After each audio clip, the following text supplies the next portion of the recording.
Gak usah ke dalam itu. Nah, kita berada di Pasar Penayung. Pasar Penayung ya.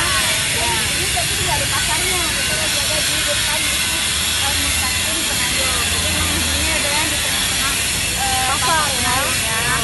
Dan aromanya Ya, pasar sekali.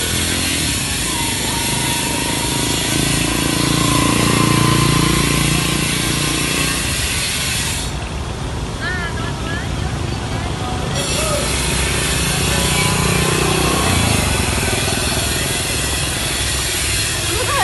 Memang di Penayung ini ramai sekali ya teman-teman. Jadi kita nggak sempat buat liputin ke dalam, tapi teman-teman bisa lihat di situ nuansanya hijau sekali. Jadi indah ya, bagus ya di tengah-tengah adem pasar. gitu ya. Cuman aromanya nggak bisa bohong. Ini pasar Penayung itu adalah salah satu pasar ikan yang Ya. ada di Banda Aceh ya. Ya, teman-teman ikuti informasinya di liputan 1000 masjid di website travelon.com dan liputan kita channel YouTube Jute, Regio TE, jangan lupa subscribe.